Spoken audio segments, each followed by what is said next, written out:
बोले बैठिए। नाव में संत बैठ गए, नाव चलती रही।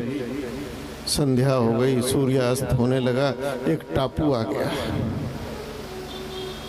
मल्लाह ने टापू के किनारे लगा दिया। बोले अरे भगवान का लोक आ गया। बोले अभी नहीं आया, सुबह आएगा। आज रात में, अब रात हो गई है, यहीं विश्राम करेंगे। सागर में टापू है। सभी टापू पर उतर गए, भ्रमण करने लगे।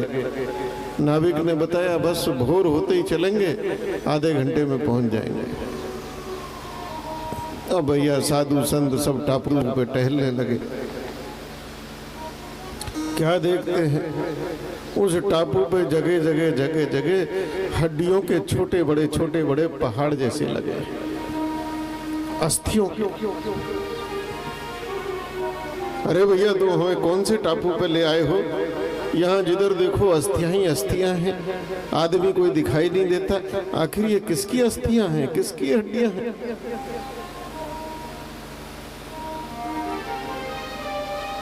ये किनकी हड्डियों के पहाड़ हैं?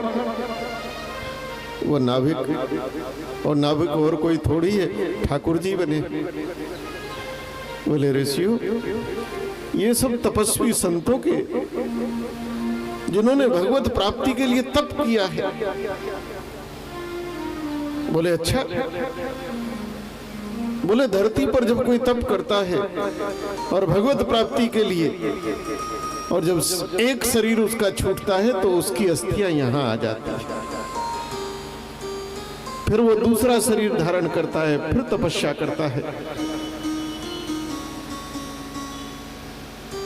तो अभी जिनके पहाड़ हड्डियों के छोटे हैं, ये 2, 4, 10 जन्म लिए हैं, तपस्या कर रहे हैं। अभी जिनके थोड़े बड़े हैं वो 20-25 जन्म ले लिए हैं, कोई 100-200 ले लिए हैं। एक बड़ा सा पहाड़ था।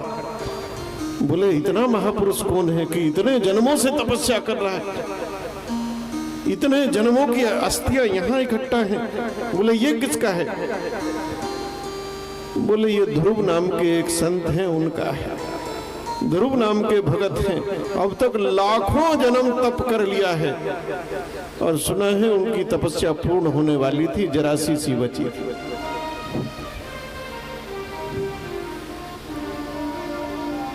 संत बोले भैया हमें नाव में बैठाओ और जहां से लाए हो वहीं छोड़ कर आओ। समझ में आ गई बात। ये जो साधना है भगवत प्राप्ति की, भजन की, आध्यात्म की, एक आध्यात्म एक ऐसी चीज है जो साथ चलता है। संसार की जितनी भी भौतिक उपलब्धियां हैं वो शरीर के साथ यही रह जाती है। आपका रुपया पैसा, आपके माता पिता भाई बहन, आपकी धन दौलत, जमीन जायदाद, आपका नाम, आपका वैभव, आपका कारोबार, आपकी फैक्ट्री, जो भी कुछ अर्जन किया है आपने भौतिक रूप से, वो यहीं रह जाए।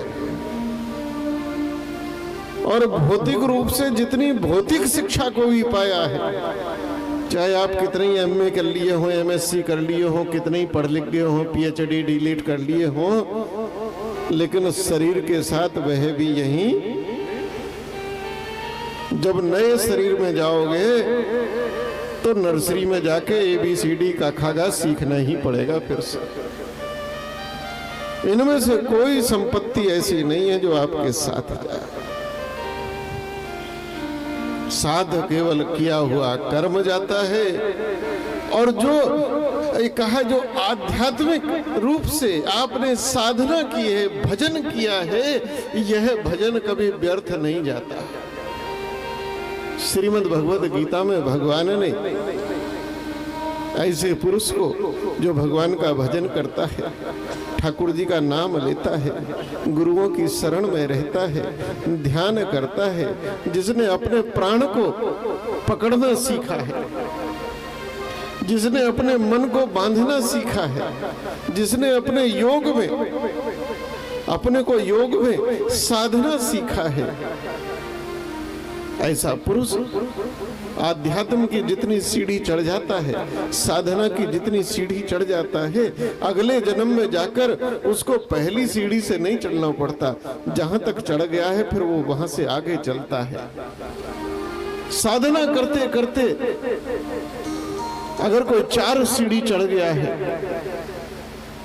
अष्टांग योग की और शरीर छूट गया, साधना पूरी नहीं हुई, बीच में रह गई, तो ऐसा पुरुष योग भ्रष्ट कहलाता है। योग भ्रष्ट शब्द सुनने में जरा गड़बड़ लगता है, भ्रष्ट, लेकिन ये शब्द गलत नहीं है। ये ऐसा पुरुष है जिसकी साधना बीच में छूट गई है। अब नए शरीर में जाने के बाद, नया जन्म लेने के बाद जहां छोड़ा है वहीं से आगे बढ़ेगा, शुरू से नहीं करेगा। यही एकमात्र ऐसी पूंजी है, भजन रूपी पूंजी भैया, जो आपके साथ चलती है।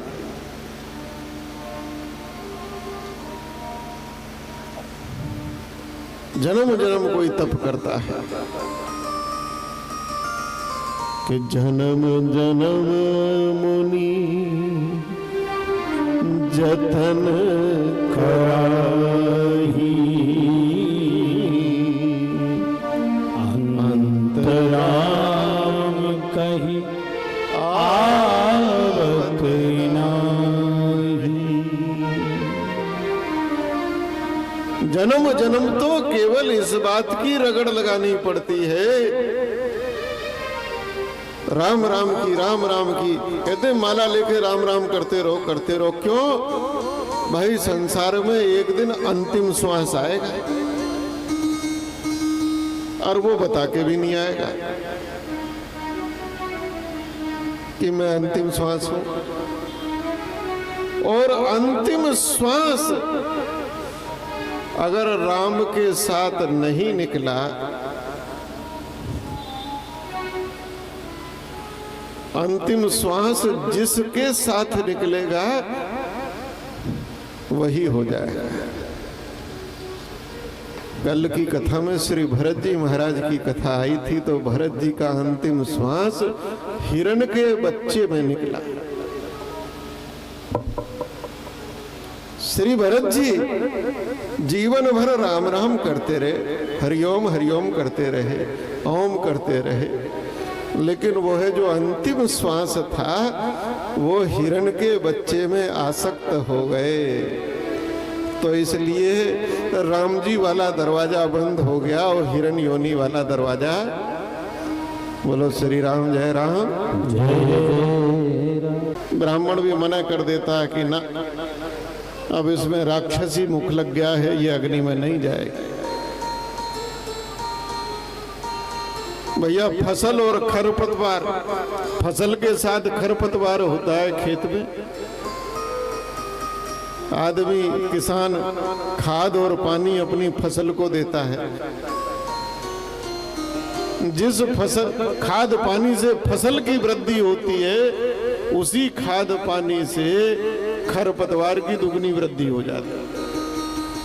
ये बड़ा सूक्ष्म तंत्र है, कभी विषय आएगा समझाएंगे। अभी तो आगे बढ़े। इंद्र की नजर पड़ी, इंद्र को मालूम चला कि यज्ञ हमारा करा रहे हैं और धीरे से आहुति। तो इंद्र ने अपना वज्र लिया और चला दिया।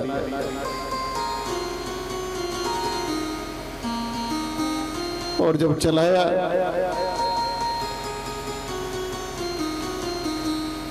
विश्वरूप 3 मुख थे, तीनों मुख काट दिए, गर्दन काट दी। इंद्र को ब्राह्मण की हत्या करने का पाप लग गया। राम जी को भी लगा था, यज्ञ करना पड़ा था। ब्रह्म हत्या का पाप लगा। अब ब्रह्म हत्या का जब पाप लगा है तो ब्रह्म हत्या का पाप निवारण के लिए देवताओं को तपस्या करने जाना पड़ा। ब्रह्म हत्या का निवारण तपस्या बताया। देवताओं ने जब तपस्या करने का मन बनाया तो बोले हम अपने ये जो अस्त्र शस्त्र हैं इनको कहाँ रखें, क्योंकि हथियार लेकर तपस्या नहीं होगी। तो महर्षि दधीच के पास रख दिया। अब सारी भागवत हरदोई के आसपास ही घूमती है। देखो भाई, महर्षि दधीच भी पास नहीं आ गया, आए मिश्रिक और रख कर चले गए कि महाराज जरा इनकी रखवाली कर दें, हम जरा तपस्या करने जा रहे हैं। बोले ठीक है जाओ। अब दधीच जी बैठ के हथियारों की, देवताओं के अस्त्र शस्त्रों की रक्षा करें। अब दधीच जी ने सोचा देवता तो पता नहीं कहाँ चले गए, ये आप यहाँ छोड़ गए, हम अच्छा खासा भजन करते थे, अब रात में भी 4 बार उठ के देखना पड़ता है कि सुरक्षित तो रखे हुए, हमारा तो भजन ही छूट गया भैया। तो दधीच जी ने क्या करा कि अपने तपोबल से सबको पानी बनाया और पी गए, द्रव्य बना कर पी गए, वो उनकी हड्डियों में समा गए। उधर और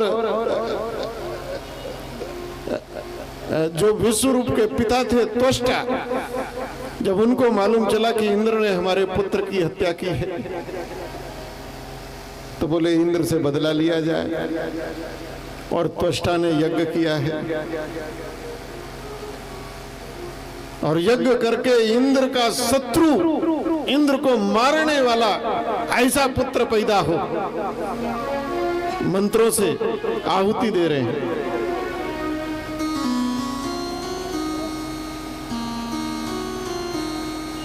मंत्रों से जब आहुति दे रहे हैं तो जो संस्कृत के व्याकरण के विद्वान हैं, हमारे अखिलेश जी बैठे हैं, शास्त्री जी, ये संस्कृत भाषा बड़ी वैज्ञानिक भाषा है, इसमें उच्चारण भेद से अर्थ बदल जाता है। तो उच्चारण में शब्द दीर्घ हो गया, दीर्घ हुआ ना, तो दीर्घ होते ही और उच्चारण भेद से अर्थ बदल गया। इंद्र को मारने वाला नहीं, इंद्र से मरने वाला अर्थ यह हो गया। तो श्री वृत्तासुर पैदा हो गया और वृत्तासुर का नाम का राक्षस पैदा हुआ। वो इंद्र के अलावा किसी से मर नहीं सकता था। महर्षि दधीच की अस्थियां रह गई, अस्थियों से वज्र बना और धनुष बना है। वज्र इंद्र को दिया गया और धनुष भगवान शंकर को दिया गया। इसी धनुष से भगवान ने त्रिपुरासुर राक्षसों का अंत करा है, तीनों पुरों का। इसी धनुष को बाद में भगवान श्री हरि ने और जड़ कर दिया, शंकर जी ने पटक दिया, उदावसु नाम के जनक को दे दिया था। और उदावसु जनक के यहाँ ये पूजित होते होते होते क्षीरध्वज जनक के यहाँ जब क्षीरध्वज जनक जब आ गए, तब राम जी ने उसको तोड़ दिया। ये वही धनुष है जो महर्षि दधीच की अस्थियों से बने, उनकी अस्थियों से बने हुए वज्र से। और इंद्र ने वृत्तासुर पर धावा बोला है, और जब वृत्तासुर का अंत होने लगा, वृत्तासुर का जब अंत होने लगा, वृत्तासुर ने भगवान से प्रार्थना की है कि ये मेरा जन्म व्यर्थ गया, प्रभु अगले जन्म में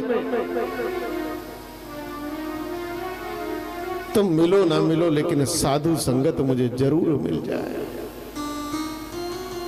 ऐसी प्रार्थना और वृत्तासुर ने की है।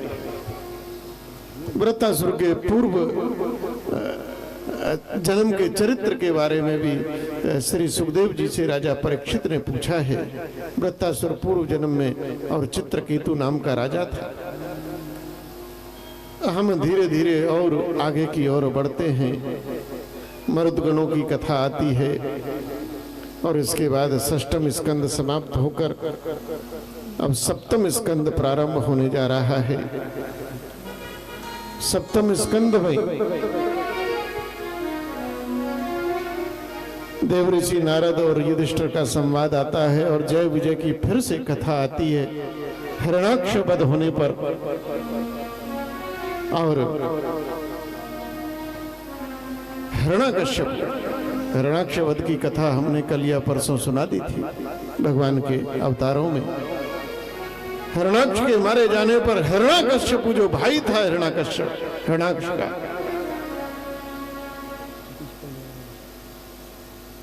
उसे बड़ा क्रोध आता है और श्री सुखदेव जी कहते हैं राजन उसी दुरात्मा राक्षस के यहाँ भगवान के बड़े प्रिय भक्त श्री प्रहलाद जी का जन्म होता है।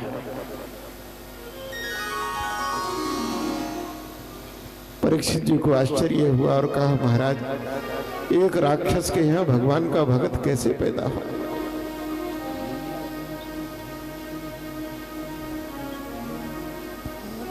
बोले राजन हिरण्याक्ष का वध करने के बाद हिरण्यकश्यप ने संकल्प लिया कि नारायण ने मेरे भाई का अंत किया है, नारायण मेरा बैरी है और नारायण को मैं छोड़ूंगा नहीं। नारायण का अंत करने के लिए, नारायण से बैर ठानने के लिए हिरण्यकश्यप ने तपस्या करने का सुनिश्चय किया और हिरण्यकश्यप तपस्या करने का संकल्प लेकर घर से चले गए। देवताओं को चिंता हुई, एक तो राक्षस है, महाप्रबल महाप्रतापी है, ऊपर से अगर तपस्या का वरदान मिल जाएगा पता नहीं क्या क्या करेगा। इसलिए देवताओं ने देवगुरु बृहस्पति जी को निवेदन किया है कि महाराज इस दुष्ट से और रक्षा करें। अब भैया बृहस्पति जी ने कहा तुम चिंता ना करो, हम सब ठीक कर देंगे। उधर हिरण्याकश्यप निकला है, पहाड़ में जाकर एक गुफा में बैठा है, ध्यान लगा रहा है। तो बृहस्पति जी भैया तोता बन गए, ये ध्यान लगा रहा है और बृहस्पति जी बोलते हैं नारायण नारायण नारायण नारायण नारायण नारायण। तोता बन के बृहस्पति बोले ये तो बड़ा गड़बड़ हो गया, हमारे शत्रु का कोई नाम ले रहा है, ये जगह ठीक नहीं है। उठा, वहां से उठा, नदी के किनारे जाकर बैठा।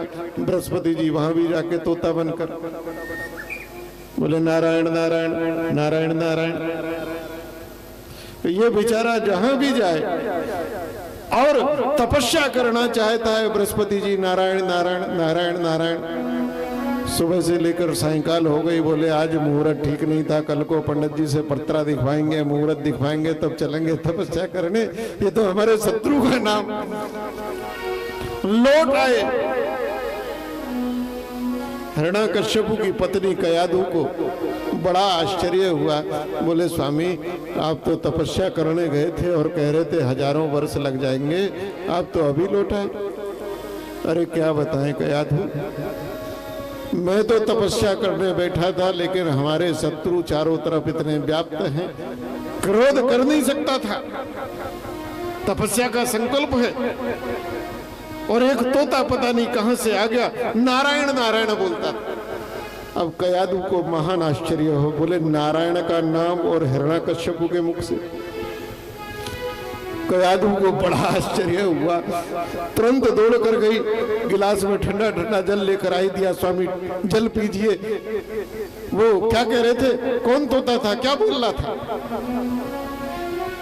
कयाधु को भी लगा जितना ज्यादा से ज्यादा हो इनके मुख से नारायण नाम निकलवाएं। अरे नारायण नारायण बोलता था। क्या कहते हो, एक पक्षी नारायण बोलेगा? बोले हाँ। अरे कुछ और बोलता होगा? नहीं नहीं, नारायण नारायण बोलता। अब बात बात में भोजन परसते, भोजन देते और ये सब करते, उससे बार बार नारायण नारायण नारायण का। महाराज 108 की माला जप करा ली। संत लोग ऐसा बताते हैं कि उसी रात में कयाधु के गर्भ में श्री प्रहलाद जी का गर्भाधान होता है, नारायण नारायण नाम के उच्चारण से।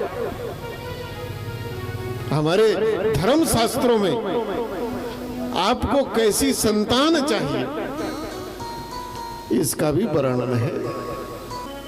श्रीमन नारायण नारायण नारायण, श्रीमन नारायण नारायण नारायण।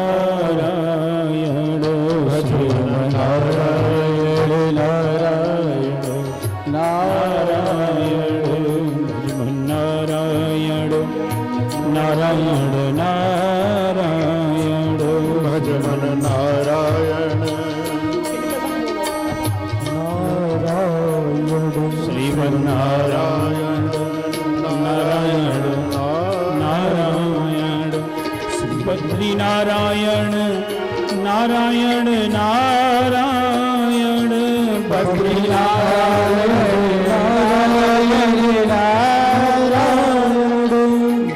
नारायण। किसने मुझे संभाला था? कौन था? मेरे जीवन का कौन सा क्षण ऐसा था प्रभु जब आप मेरे साथ नहीं थे? भगवान बड़े प्रसन्न हुए हैं। प्रहलाद ने भगवान की बड़ी स्तुति की है। भगवान ने कहा, प्रहलाद मुझसे कुछ मांग लो, बोलो क्या चाहिए। और प्रहलाद ने बड़ा दुर्लभ तत्व मांगा। प्रहलाद ने कहा, प्रभु मेरे पिता राक्षस थे, पाप किया, अन्याय अनीति के मार्ग चले, देवताओं को अपमानित किया, कभी सत्कर्म नहीं किया। भगवान मैं मेरे पिता की सदगति चाहता हूं, जिसने जीवन भर त्रास दिया और ये बालक उस पिता